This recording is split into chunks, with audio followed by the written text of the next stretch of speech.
Awakened, spell-broken, billionaire Bill, before our eyes, was suddenly the Sir Galahad of global philanthropy. By 2000, Bill had stepped down from his role as Microsoft's CEO, bent no longer on monopolizing our digital future, but on kissing the wounded, tending the doomed, aiding the flow of blood to the capillaries of the human corpus. A decent man. So, was meeting his former wife Melinda really the X factor that changed Bill, that accounted for such a Damascene conversion? Or had the seeds been sown earlier? Bill remains a divisive figure. He has his fans, but also his critics, long dug in and wildly armed. As I write this, the internet carries almost daily some zany conspiracy theory that places him on a spectrum somewhere between being a secret releaser of deadly viruses upon the earth so as to then reap money from selling vaccines, to secretly being, well, a lizard.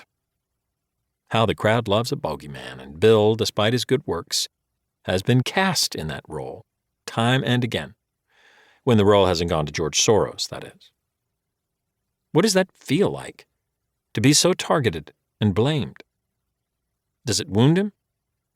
What inner firewall makes him able to ignore the trolls?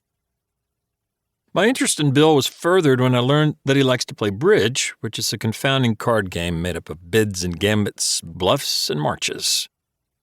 It is also one of the points of intersection with our second subject. Warren Buffett, the seer of Omaha, is a very, very strong bridge player. One of his favorite partners is Bill. Why? They communicate silently, read the clues given off by the other, assuredly, the key to a great bridge pairing. That is tough to beat. In addition, Warren has, in the decade since World War II, he was 15 when the war ended, managed to build a global empire, worth, as of this writing, nearly $120 billion, making him the fifth richest man in the world, and at the same time remain not only liked but well-liked, in some quarters even revered. Why is someone so enviably rich, so enviably well-liked? And why isn't Warren blamed for, say, releasing COVID-19 upon the earth? Why aren't the online trolls attacking him, saying that he is secretly a Komodo dragon? Why has envy, in his case, not taken the form of rage? Part of the answer is that Warren is ahead of his critics. To those who say that the super-rich ought to pay much more in taxes, he agrees.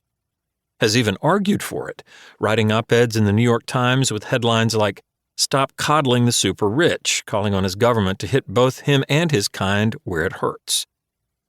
Instead of playing the role of Louis XVI, he assumes the mantle of Robespierre.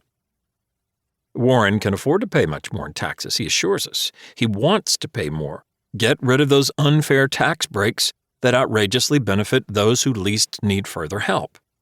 Folks, it's just the right thing to do. A popular man. Bill is also happy to pay more in personal tax, even double, and believes he should have paid more in capital gains tax too, even as he boasted in 2018 that he has paid more than anyone else, over $10 billion at the time. If people want taxes at certain levels, great, set them at those levels, he'd said publicly for at least a decade.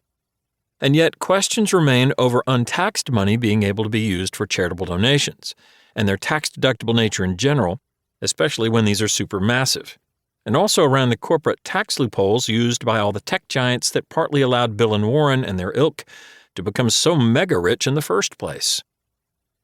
It's worth noting that Bill's laudable donations to his and Melinda's foundation take the form of his untaxed shares in Microsoft, so might their money also be viewed, as some critics argue, as our money as well, subject to more public scrutiny and checks and regulation. Exhibit number 2, Warren's home. No castle.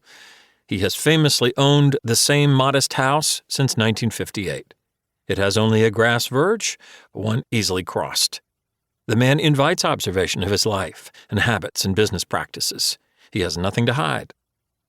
Cruise past Warren's place as anyone can, and you might think that a kid with a paper route would not need a very strong arm at all to reach the porch with a bicycle-borne copy of the Wall Street Journal. Warren doesn't fear much. At 93, he says he doesn't even fear the final auditor.